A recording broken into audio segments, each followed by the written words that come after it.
Hello and welcome to my YouTube channel and blog. I'm Jenny Hall. Thanks for joining me for another card making tutorial. Today I'm creating with a stamp set called Pretty Kitty. This is a really cute stamp set and my kids are really excited to see kitty cat cards. We don't have kitties in our family because of allergies. However, my kids really like to talk about kitties and look at kitties. I wanted to make all of the little kitties individually watercolored with different colors. So I've gone about doing that by using watercolor paper, and I am using a different color ink for all of the cats. First, I have stamped and used clear embossing powder to heat emboss all of the images. By doing this step, it makes it so much easier to watercolor and keep all of the ink inside the line that's created by the heat embossing. If you have not done any watercoloring with a heat embossed image, why don't you give it a try and see if it makes things a little more easy for you. Each one of the cats is going to be colored with a different color stamp pad, but I used the powder pink for the ears that is in common for all of the kitties. 3 of the kitties also have a bow around her neck, and I made them all the same color, which is Pear Pizzazz. I used the wet on wet watercoloring technique, and that simply means that once I was ready to start coloring in each image, I first took my water brush with plain water and covered the image in water. Then what happens when the ink touches that wet surface of paper?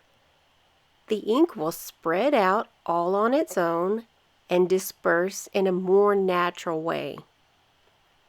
The other alternative would have been to apply the diluted ink directly to the dry paper.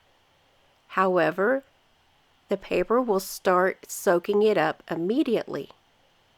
So the image that I would have would be much more intense in color. So I try the wet on wet technique whenever I can.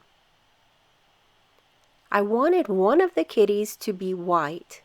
However, just leaving a stamped image on a light colored paper is not going to give me the appearance of a white cat.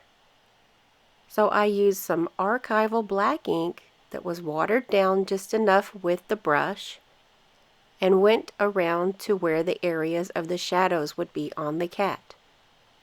She still looks like a white cat, but you can now see that she's not an uncolored image, that the image does hold some color.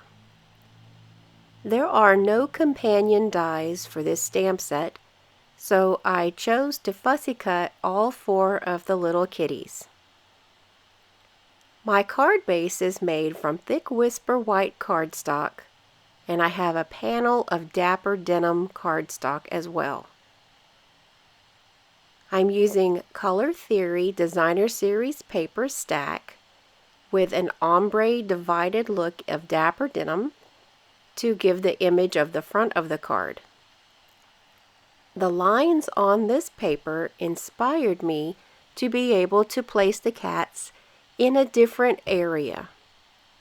The cats look as if they are on a ladder or on some sort of a surface that will allow them to be hiding behind the white lines of the paper.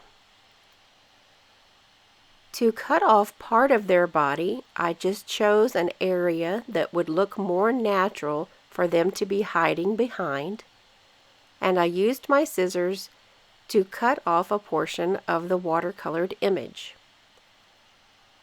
I tried to be specific on where I tried to cut the image, as in the brown kitty, I left one of the paws hanging over one of the white lines. There are so many colors of cats that it's really going to be very easy to say this color matches this cat and this other color of ink matches a cat, because in nature with animals, their fur is always many different colors, especially kitties. I saved the one kitty with the butterfly on her tail to go down near the sentiment. For the inside of the card, I have stamped with the blue companion ink from the outside colors of the card. Thanks for joining me for this quick card tutorial. I invite you over to my blog at jennystampsup.com, where you have the opportunity to shop for supplies or get more details about the card. Also check the video description for purchasing links and links to my blog. Thanks for joining me today. I'll see you next time. Thanks for watching the video. Have a good day!